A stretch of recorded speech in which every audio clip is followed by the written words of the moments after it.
Bismillahirrahmanirrahim. Assalamualaikum warahmatullahi wabarakatuh. Alhamdulillahi rabbil alamin.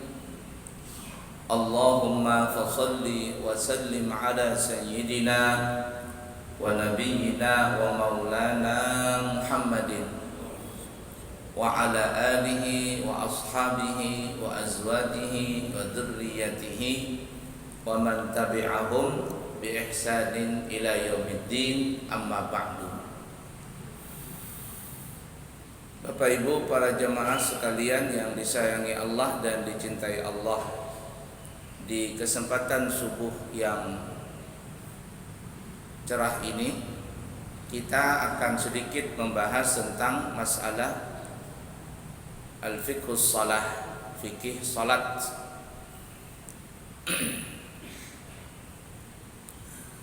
Di dalam salat ada salah satu sunnah hayat yang dianjurkan kita untuk melakukannya. Sunnah hayat itu adalah sunnah selain daripada sunnah ab'ad dan juga selain daripada rukun salat.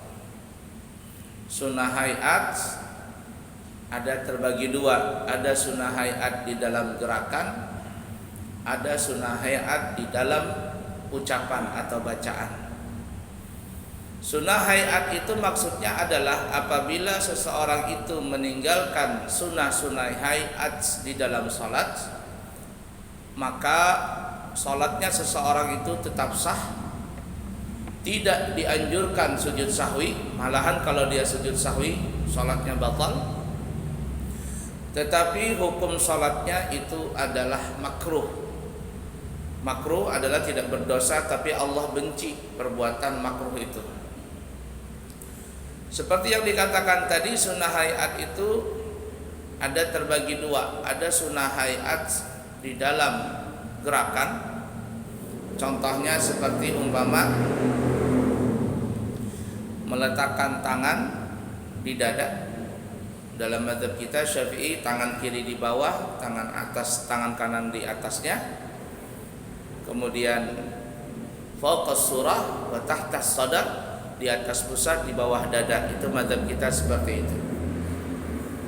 Kemudian sunnahnya lagi yang berkaitan dengan gerakan adalah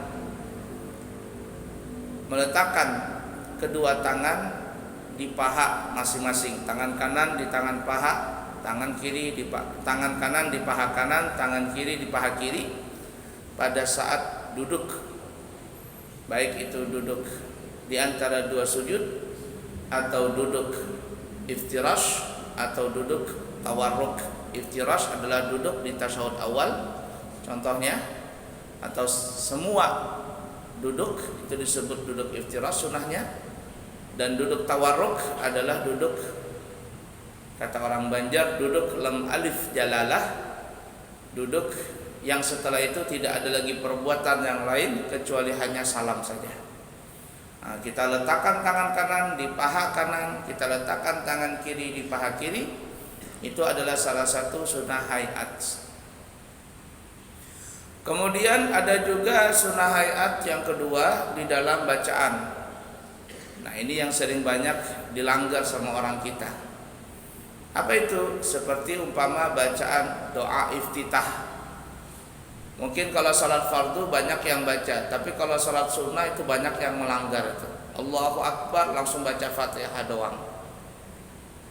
Ini melanggar hayat, sunnah hayat. Bacalah doa iftitah tadi walaupun di salat sunnah, apalagi di salat wajib. Kecuali nanti ada yang menggugurkan sunnah, menggugurkan bacaan iftitah, itu seperti adalah seorang masbuk yang datang setelah imam selesai baca Fatihah. Maka tidak ada dianjurkan untuk baca doa iftitah. Membaca surah setelah Fatihah di rakaat pertama, rakaat kedua, membaca tasbih rukuk, membaca tasbih sujud, membaca doa di antara dua sujud, itu semua termasuk adalah sunnah-sunnah hayat di dalam bacaan. Kalau kita bahas satu persatu sangatlah panjang. Cuman di kesempatan kali ini kita akan membahas sunnah hayat di gerakannya, yaitu mengangkat kedua tangan sampai ke telinga. Mengangkat kedua tangan sampai ke telinga dalam madzhab kita sampai telinga sini, ya. Itu disunahkan di dalam 4 kesempatan. Selain daripada kesempatan ini, maka tidak ada mengangkat tangan. Kalau dia mengangkat tangan selain 4 tempat ini, 4 kesempatan ini, maka hukum salatnya makruh. Dan kalau sampai bergerak 3 kali berturut-turut dengan sengaja, di dalam mazhab kita Syafi'i, salatnya adalah batal. 4 tempat mengangkat tangan sampai ke telinga sini, Allahu Akbar sampai sini. Dan perlu diketahui ya, sebelum kita lanjut, mengangkat tangan ini itu sunnahnya dimulai ketika kita membaca Allah. Allah mulai ngangkat. Kemudian ketika selesai akbar sama juga turun. Umpama Allahu Akbar, jadi sama-sama gitu. Sama-sama Allahu Akbar. Banyak kita yang tidak pas. Angkat tangan dulu, Allahu Akbar, itu kurang sempurna. Atau sama permulaannya, penghabisannya tidak sama. Allahu Akbar, tidak pas juga. Atau Allahu Akbar, gerakannya selesai tapi bacaannya belum selesai, kurang sempurna. Yang sempurna itu adalah dimulai gerakan dengan dimulai membaca Allah, habis gerakan juga habis bacaan takbirnya. Takbir itu ada 2 ya para jamaah dalam salat. Ada namanya takbiratul ihram. Takbiratul ihram pertama kali itu hukumnya wajib dibaca secara sempurna, hurufnya benar, baik dia yang jadi makmum apalagi yang menjadi imam. Harus benar bacaannya. Banyak orang membaca, mohon maaf, tajwidnya kurang pas. Allah, Allah baca, tidak pakai tasydid. Allahu Akbar, Allah, salah. Allah, Allah, tidak boleh dia baca Allahu Akbar, maka salatnya tidak sah, bacaannya salah karena hukumnya wajib. Itu termasuk rukun qauliyah, rukun bacaan. Kita bahas dulu sini ya. Kemudian kesalahan juga banyak ini, banyak, terutama mohon maaf imam-imam yang sudah tua-tua itu banyak sekali. Dia memanjakan huruf A-nya, Allah, Allah, bukan ditasdidkan, bukan nabar namanya, bukan gitu, tapi dipanjangkannya, Allahu Akbar, Sami Allah. Kalau dia baca Allah, A-nya panjang, itu berubah sudah artinya menjadi apakah. Jadi dalam bahasa Arab itu sedikit salah, sedikit cara bacanya salah, fatal artinya. Ketiga, kesalahan yang sering dibaca salah ketika orang sholat, mau jadi makmum atau jadi imam sama saja. Huruf kafnya dimentulkan, qalqalah bahasa kita. Allahu Akbar, Allahu Akbar, salah. Kalau takbir intikal enggak, tapi takbiratul ihram ini fatal, bisa salatnya batal itu, kecuali kalau memang dia baru tahapan belajar. Apalagi yang sering salah juga, baknya dipanjangkan. Allahu Akbar, bar. Sami'allahu liman hamidah, dah, salah. Allahu Akbar, salah itu. ada yang membaca, cuman ini saya baru satu orang saya temukan ini. Itu jamaah saya dan pernah saya tegur itu. Karena dia jamaah saya ya saya tegur pelan-pelan. Dua-duaan saya tegur. Dia membacanya begini. Allah Akbar. Hu-nya hilang. Allah Akbar. Sekali saya perhatikan apakah telinga saya yang salah ini atau apa begitu. 2 kali, 3 kali, akhirnya setelah selesai sholat di waktu yang kosong, dua-duaan saya tegur. Bapak minta maaf, saya ini apakah telinga saya yang salah atau gimana nih ya? Ada Pak. Itu sampean baca takbiratul ihram, saya dengar hu-nya itu hilang. Hu, Allah Akbar. Dan itu banyak sekali. Artinya bukan di dalam sholat, di adzan juga begitu. Banyak muadzin salah itu. Asyhadu an la ilaha illallah. Haknya hilang. Asyhadu an la ilaha illallah. Hak. Banyak itu. La ilaha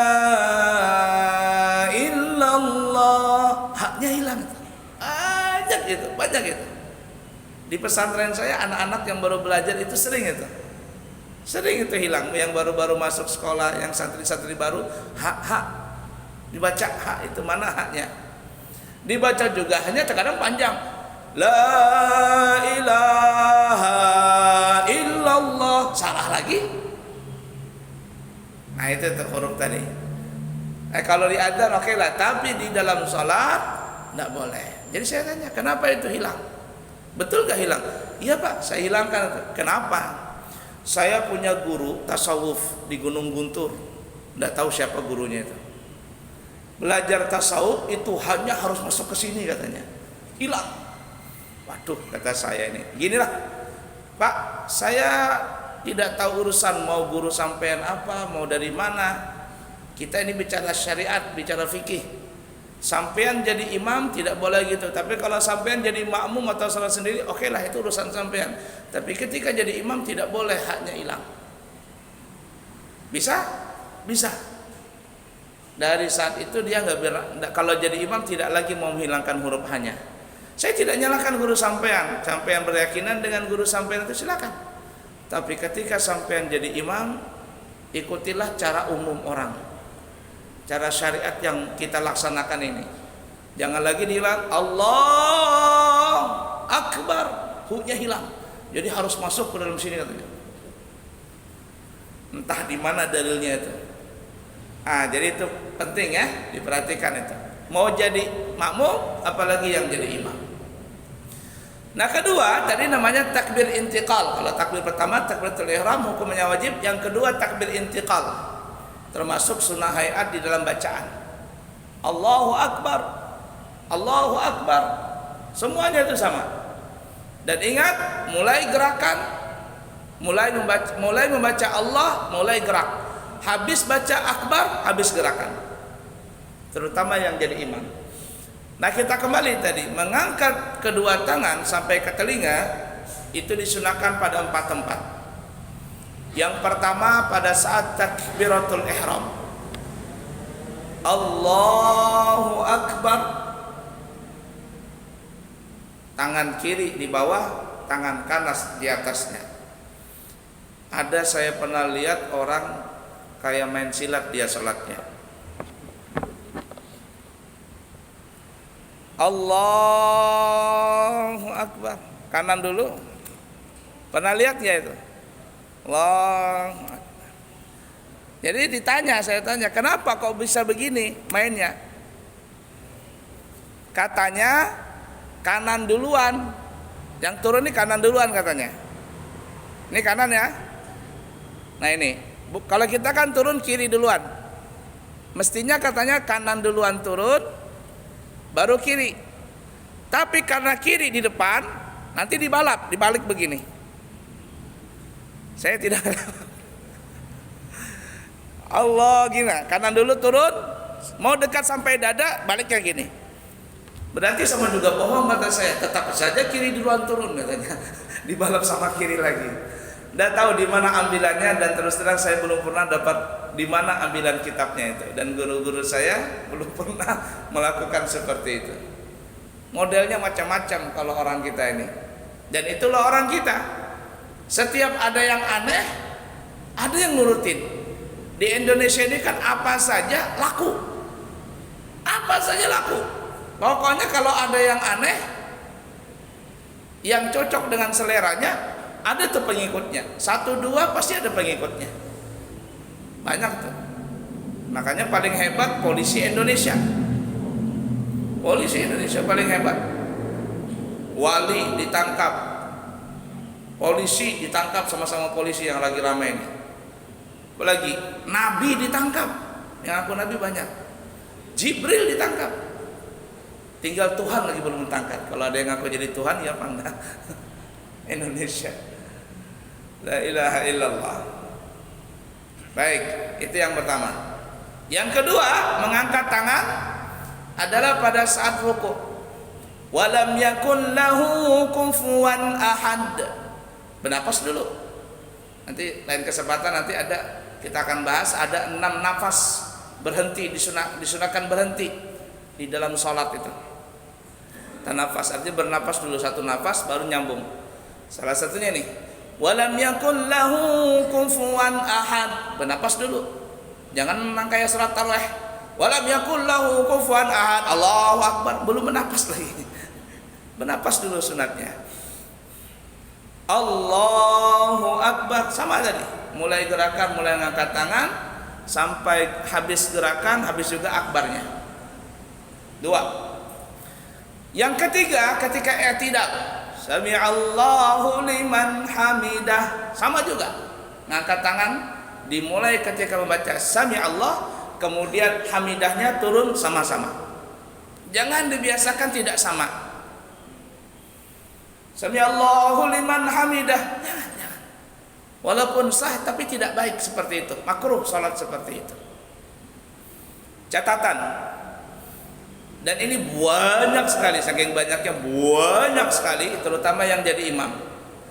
Pada saat salat subuh atau pada saat salat witir di bulan puasa, baik yang jadi imam ataupun yang jadi makmum, banyak sekali ketika sami Allahu liman hamidah, di ketika i'tidal, itu kan doa qunut tuh. Imam atau makmum ini banyak sekali tidak membaca zikir i'tidal. Sami Allahu liman hamidah, Allahumma hdina fiman hadait. Salah. Baca dulu. Rabbana walakal hamdu hamdan katsiran thayyiban mubarakan fi mil'as samawati wa mil'al ardi wa mil'a ma bainahuma wa mil'a ma syi'ta min syai'in ba'du. Itu dibaca dulu. Baru Allahumma hdina fiman hadait wa afina. Banyak sekali itu. Hampir rata-rata banyak yang fatal di situ. Sami Allahu liman hamidah, Allahumma hdina fiman hadait wa afina fiman afait. Tidak baca doa ini. Ini sunnah, jangan, kenapa ditinggalkan? Ketika dia meninggalkan doa zikir pada saat i'tidal, dia gugurkan itu, langsung membaca doa iftitah, doa qunut, maka dia telah melanggar atau menghilangkan daripada sunnah hayat dari segi bacaan. Nah, jadi perhatikan masalah itu. Berapa sudah? 3. Yang keempat, yang terakhir, mengangkat tangan itu adalah pada saat bangkit dari tasyahud awal, rakaat kedua menuju rakaat ketiga. Setelah tasyahud awal di rakaat kedua menuju rakaat ketiga. Berarti ini ada di salat maghrib, isya, zuhur, dan asar. Subuh nggak ada. Ya. Jadi ketika bangkit naik ke rakaat ketiga, ada tasyahud awalnya, maka sunnah mengangkat kedua tangan. Sama halnya tadi yang kita sebutkan, mulai gerakan, mulai membaca Allah, habis gerakan, habis juga akbarnya. Mesti sama seperti itu. Tidak boleh tidak sama. Nah, ada sebagian imam saya dapati itu kalau dia apa namanya, kalau dia ruku, kalau dia i'tidal dan sebagainya, itu Allahu Akbarnya panjang. Tapi ketika dia turun ruku, turun mau sujud, i'tidal mau sujud, atau sujud kedua naik ke atas, atau sujud kedua ke tasyahud awal, itu bacaannya pendek akbarnya. Jadi orang-orang ini menyangka tidak pakai tasyahud awal. Paham gak maksud saya ini? Umpama nih ya, bangkit dari sujud kedua nih, naik ke atas rakaat pertama, itu kan panjang, Allahu Akbar, panjang gak? Tapi dia baca pendek, Allahu Akbar, kira orang nggak naik ke atas. Begitu juga ketika bangkit dari sujud kedua ke tasyahud awal, itu sebenarnya pendek, tapi dia panjangin, Allahu Akbar. Gerakannya ke tasyahud awal, bacanya panjang. Jadi akhirnya apa? Orang banyak menyangka makmum ini naik ke atas, sampai ke atas. Nah, ini ada beberapa imam yang saya dapati itu. Jadi kalau gerakannya panjang, seperti dari atas menuju ke sujud, i'tidal menuju sujud, panjang juga bacaan akbarnya. Kalau dari sujud ke tempat duduk, pendek juga dia. Jangan terbalik. Yang dari berdiri ke i'tidal panjang banget, Allahu Akbar. Tapi ketika turun atau turun naik ke atas, dipendekkan dia. Ini jadi makmum jadi salah paham nanti seperti itu. Nah, jadi 4 tempat ini para jamaah disunahkan mengangkat tangan. Kita ulangin pada saat tadi takbiratul ihram, yang kedua ketika i'tidal, ketika ruku, yang ketiga ketika i'tidal, yang keempat ketika bangkit dari tasyahud awal rakaat kedua menuju ke rakaat ketiga. Selain daripada 4 tempat ini, maka tidak disunahkan untuk mengangkat tangan. Kalau dia mengangkat tangan, maka hukumnya makruh, dan apabila bergerak 3 kali berturut-turut dengan sengaja, dalam mazhab kita salatnya batal. Baik, kesalahan-kesalahan ini yang kita bahas supaya kita waspada dalam masalah ini. Kecil, tapi karena terbiasa melakukan ini, akhirnya dia melakukan perbuatan yang salah ini. Walaupun salatnya nggak batal, cuman ya kurang baik. Apa itu? Pertama, pada salat subuh Jumat, ketika turun itu tidak ada mengangkat tangan. Ketika bangkit dari sujud tilawah tidak ada duduk istirahat, dan ketika naik ke atas juga tidak ada mengangkat tangan. Banyak sekali yang salah paham di sini. Ketika turun mengangkat tangan, ketika bangkit dari sujud tilawah dia duduk istirahat, dan ketika naik ke atas dia mengangkat tangan lagi. Semuanya itu tidak disunahkan. Jadi yang benar gimana? Contoh, innama yu'minu bi ayatina alladhina idza dzukiru biha kharru sujadan wa sabbahu bihamdi rabbihim wa hum la yastakbirun. Ingatin, gak ada angkat tangan ini. Kalau angkat tangan makruh. Kalau 3 kali berturut-turut dalam mazhab Syafi'i dengan sengaja batal. Langsung saja, wa hum la yastakbirun. Allah, turun tangannya, Allahu Akbar sampai sujud.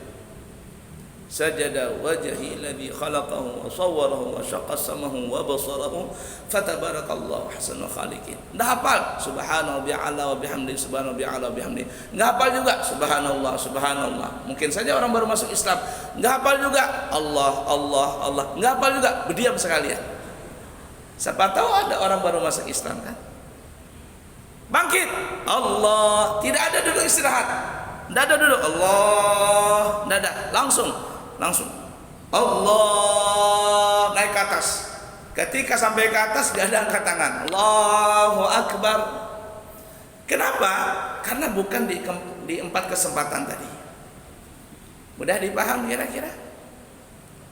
Satu. Yang kedua,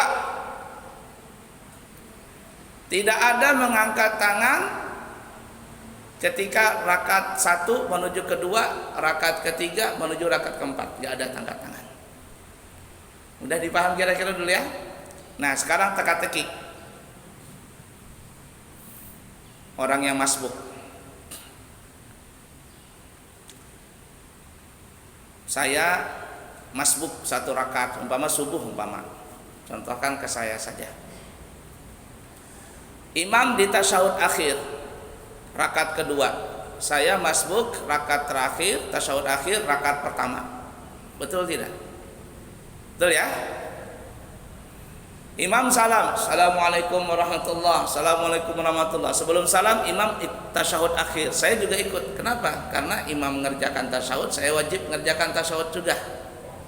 Assalamualaikum warahmatullah, assalamualaikum warahmatullah. Imam salam, saya bangkit. Pertanyaannya, ketika saya bangkit, nambah berapa rakaat saya? Saya nambah berapa rakaat? Halo, kurang semangat ini. Berapa rakaat nambah? 1. Betul kan ya? 1. Jangan 2. Karena kan ketinggalan cuma 1 rakaat. 1 rakaat saya nambah. Pertanyaannya, ketika saya bangkit untuk nambah 1 rakaat yang kurang, ada nggak ngangkat tangan? Ada atau tidak? Ada tidak? Jawabannya tidak ada. Kenapa tidak ada? Karena memang tidak ada. Oh, tapi tasawuf kita ini sebagai makmum karena ngikutin imam. Setelah imam salam, statusnya salat sendiri. Mudah dipaham? Ya, tidak ada angkat tangan, langsung saja. Lanjut, pertanyaan lagi. Saya salat zuhur. Saya salat zuhur.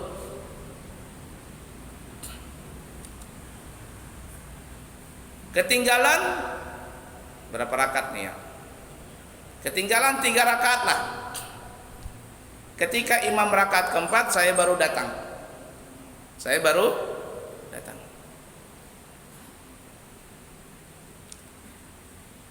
Imam rakaat keempat salam. Saya bangkit untuk menambah 3 rakaat. Betul ya? Pertanyaannya, ada 2 pertanyaan sini. Ketika saya bangkit untuk nambah 3 rakaat setelah salamnya imam, ada nggak angkat tangan? Ada nggak? Nggak ada kan ya? Kemudian saya nambah 3 rakaat, masuk rakaat kedua, berarti ada tasyahud awal. Betul tidak? Pertanyaannya, saya bangkit lagi untuk nambah 2 rakaat berikutnya, ada nggak angkat tangan? Ada. Udah ya? Baik. Lanjut. Saya main ini dulu. Saya mikirkan dulu.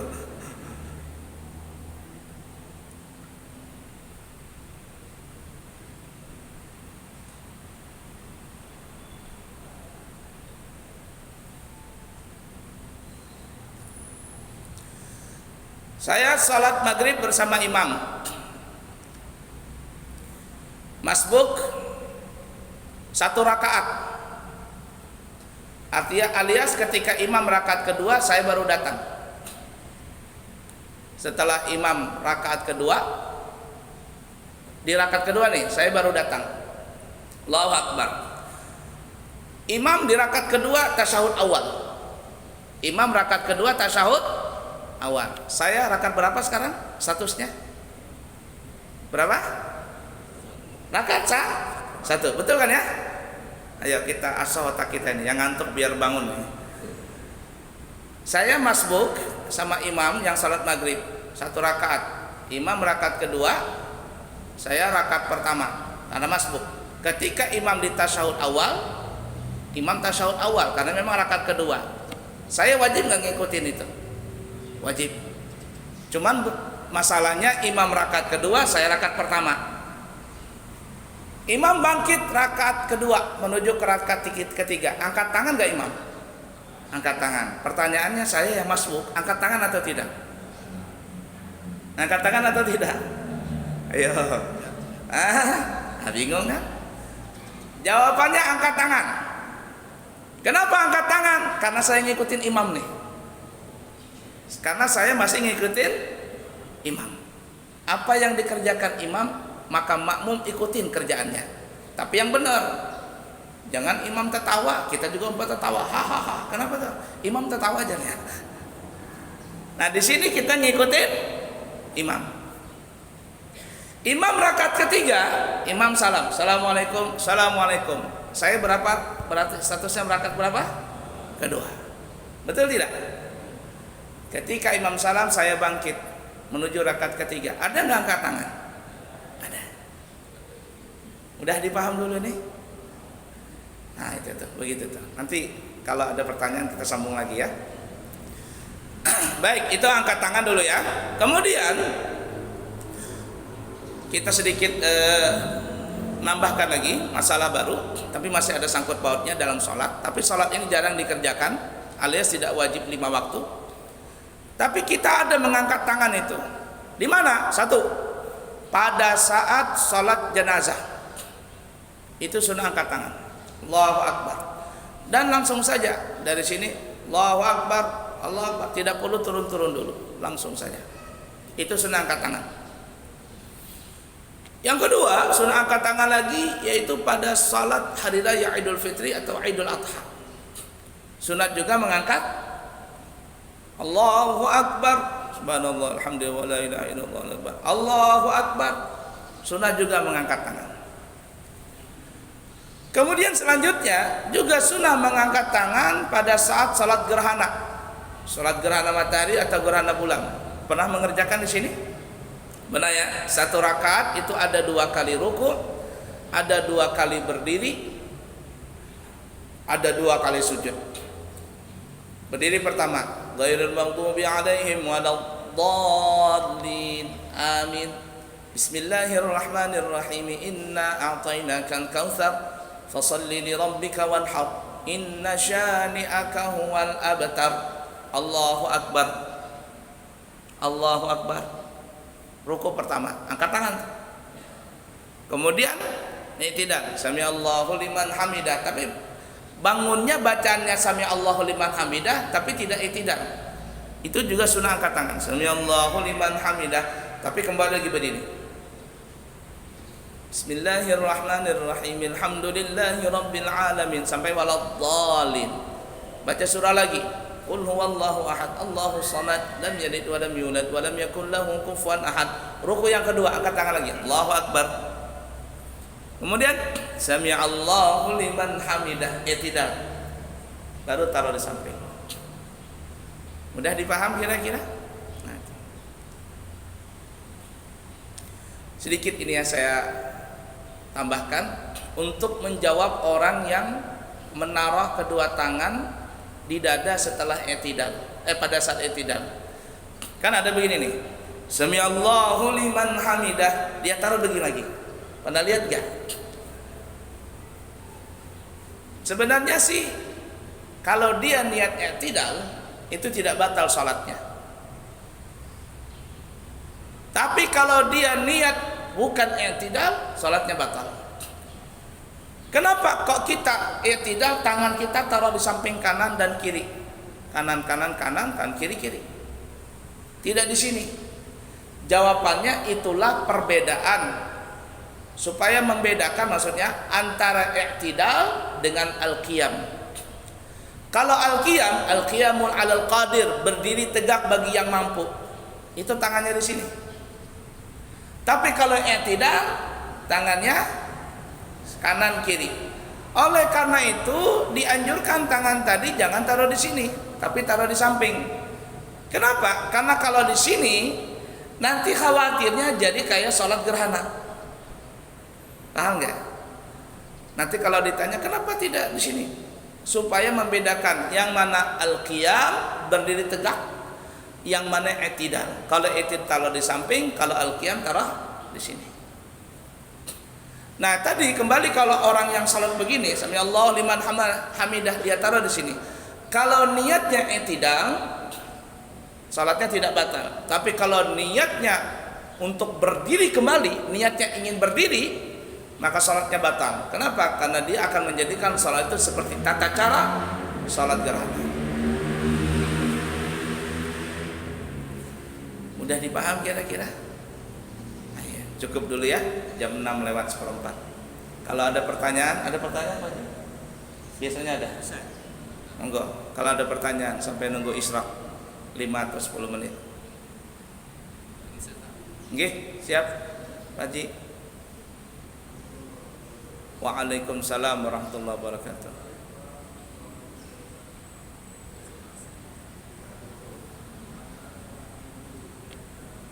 Baik. Ketika turun dari berdiri menuju sujud, yang mana yang duluan? Lutut duluan kah atau tangan duluan? Ini mulai zaman dulu, zaman sekarang selalu diperdebatkan. Kalau ditanya yang mana sunnahnya, madzhab kita Syafi'iyah, madzhab kita lutut duluan. Lutut duluan baru tangan. Tangannya pun bersamaan, jangan satu-satu tangan turun. Tangannya berdua langsung. Lutut sekali berdua, tangan sekali berdua.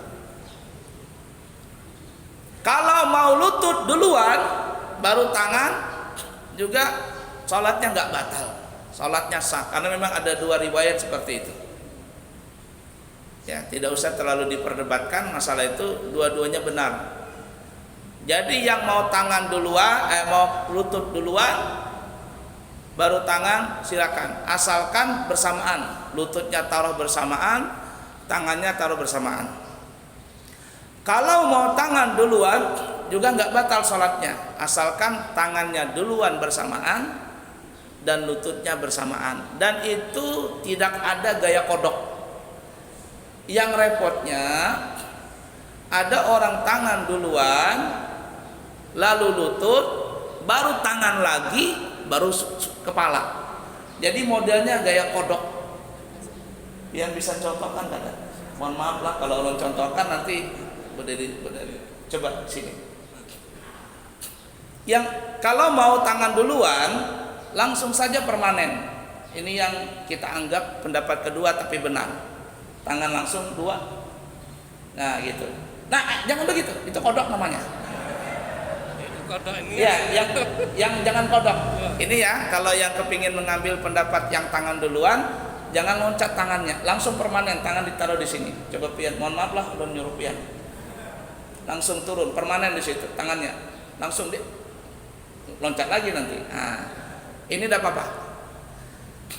Yang repotnya kayak kodok. Coba pian, kayak kodok tadi. Tangan taruh sini dulu. 2, stop, lutut. 2, loncat. Jangan loncat dia. Biasanya loncat ya. Ada yang digeser, ada yang loncat. Cung, nah itu dia. Makruh. Perempuan saja yang nempel. Laki-laki makruh. Laki-laki nempel sering ini. Jamaah kita nempel lagi singkat. Makruh. Gaya anjing. Gini ya.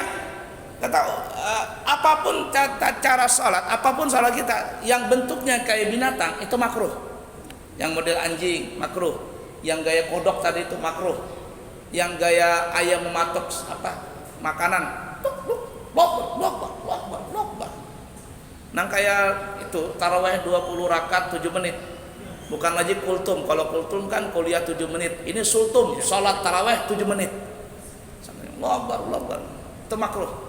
Kalau tidak ada tumaninah batal salatnya. Jadi silakan pilih yang mana. Bagaimana guru kalau asam urat? Kalau asam urat jangan dibicarakan lagi, itu udzur sudah. Hendak yang mana? Yang kaki kah berdahulu, lutut kah, yang kanan kah, yang kiri kah, bersamaan kah, yang kaki kah, tangan kanan kah, tangan kiri. Itu lain masalah. Kalau dia sudah udzur, asam urat atau kesaleo atau apa, itu dia salat secara keadaan dia. Wattaqullah mastata'tum, bertakwalah kepada Allah semampumu. Dan hebatnya kalau ada orang yang asam urat, yang dia tidak sempurna lagi salatnya, artinya gerakan yang biasanya dia sempurna mengikuti sunat, tiba-tiba dia asam urat atau apa penyakitnya kambuh dan sebagainya, tidak menyempurnakan gerakan seperti itu, pahalanya yang dia dapat tetap sempurna, sempurna. Biasa kan lutut bersamaan dia turun. Kan asam urat, lutut kanan berdahulu, baru lutut kiri. Pahalanya tetap sempurna. Pahalanya tetap sempurna. Mudah ya? Baik. Lagi, silakan.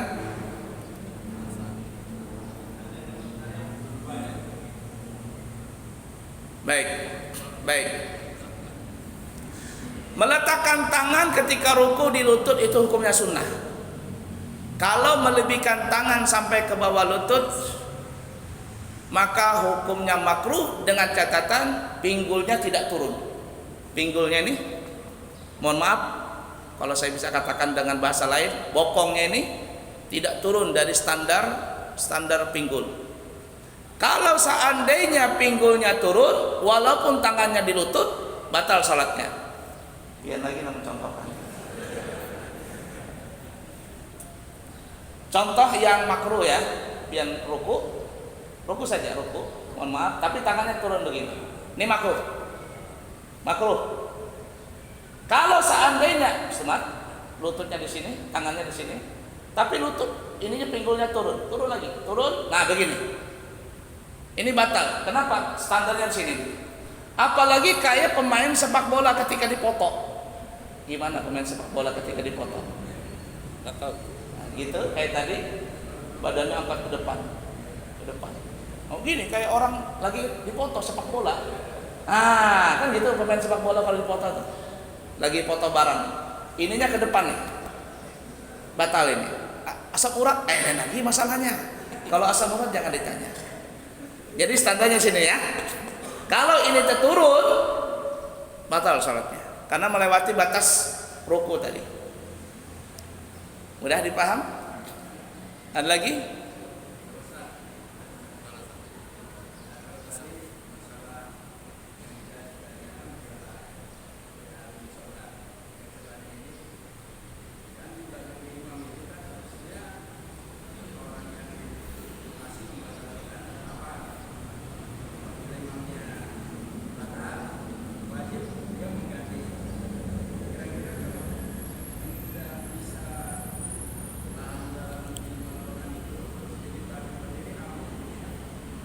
Begini ya, memang sunnahnya afdalnya yang di belakang imam itu adalah orang yang ahli dalam ilmu fikih salat yang diutamakan dulu.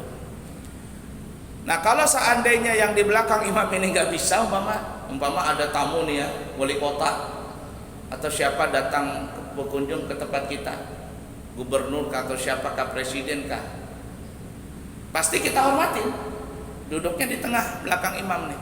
Ketika itu imam salah, presiden atau wali kota nggak pernah belajar ilmu politik.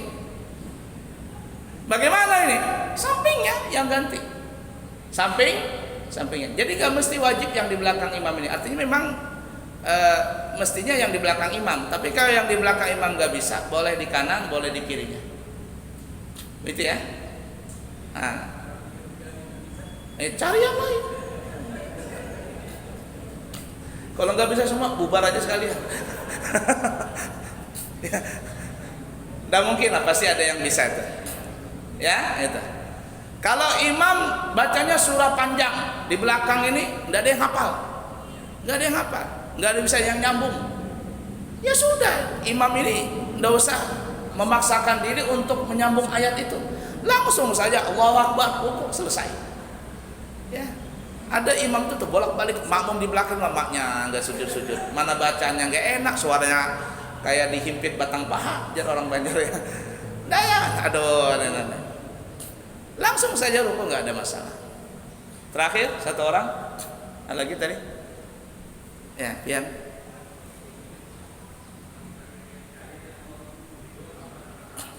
Baik, ini juga banyak permasalahan ya sujud.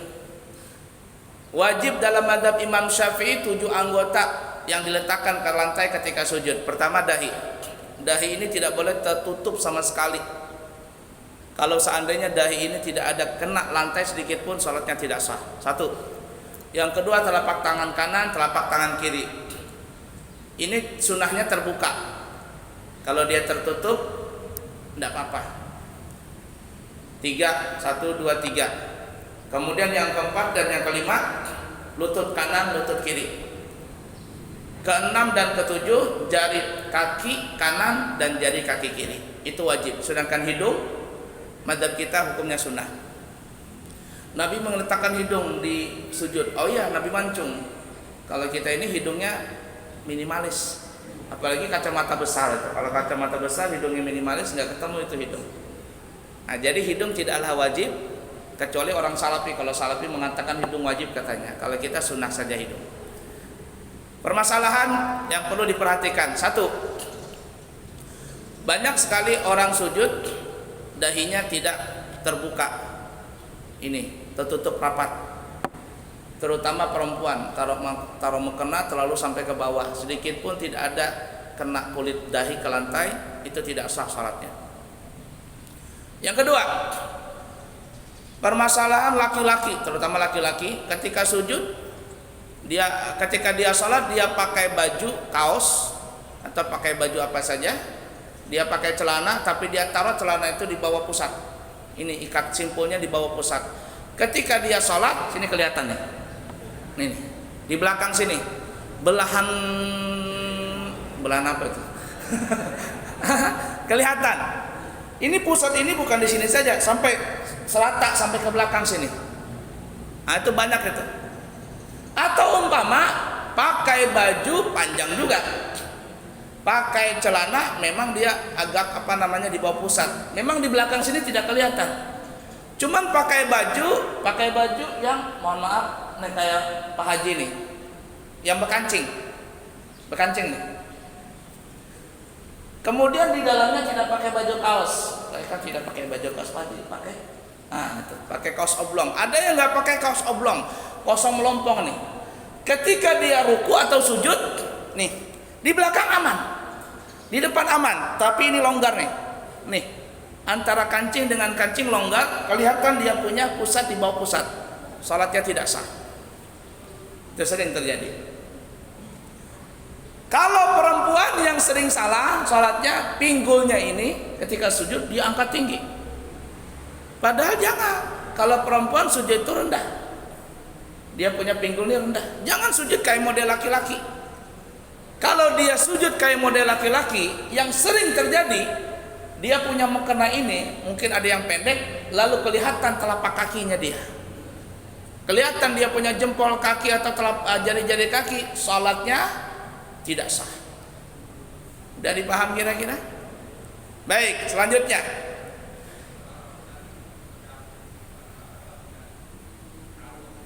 Rambut.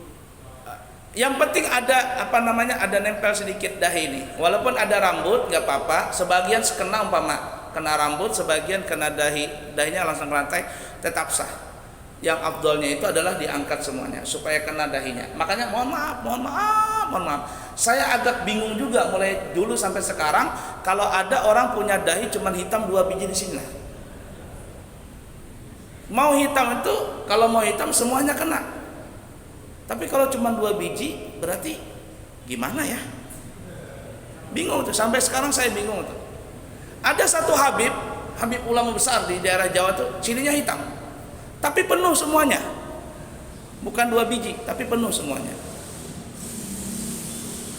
Kemudian, dikit lagi saya tambahkan, laki-laki yang pakai sarung atau yang pakai gamis sekalian, maka dianjurkan untuk pakai celana katuk.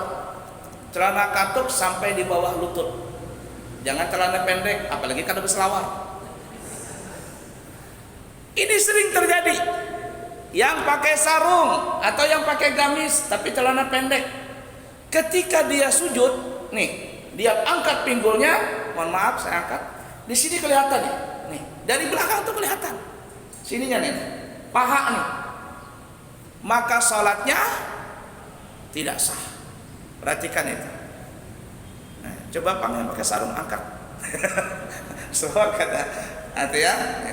Sering itu terjadi. Kemudian sisanya mungkin orang yang nggak belajar atau mungkin malas belajar atau gimana, kaki itu sering nggak diangkat. Jarinya nggak diletakkan begini. Dijadikan begini, dia punya jari kaki. Kalau dia ujungnya kayak orang-orang salaf itu, ujung jari diginikan, jari kaki dia ujung jari. dua-duanya dia gini kan, itu masih dianggap sah. Tapi kalau tidak begini, alias dia begini, apalagi berangkat semuanya, maka mazhab kita Syafi'i, pendapat yang kuat mengatakan salatnya tidak sah. Udah dipaham kira-kira ya? Cukup dulu ya, 6:30 ya. Nah, masih ada lagi. Nggak sarapan kita ini. Sudah ya, satu-satu. Nggak apa-apa, sah aja. Mau dia begini kah, sebiji tangan kah, nggak apa-apa, sah aja. Kita bicarakan sah dulu ya. Kita tidak bicarakan beda pendapat, kita bicarakan sah dulu. Ya, yang begini boleh, yang begini boleh. Jangan terlalu oh itu enggak, itu masalah sunnah. Dan itu cuma sunnah hayat, jangan kita berkelahi gara-gara itu. Ya, artinya sah aja. Saya mengatakan sah dulu. Ya, ada beda pendapat itu biasa, kita ngambil pendapat yang mana. Nggih, terakhir ya. Nggih, Pak Haji, monggo Pak Haji.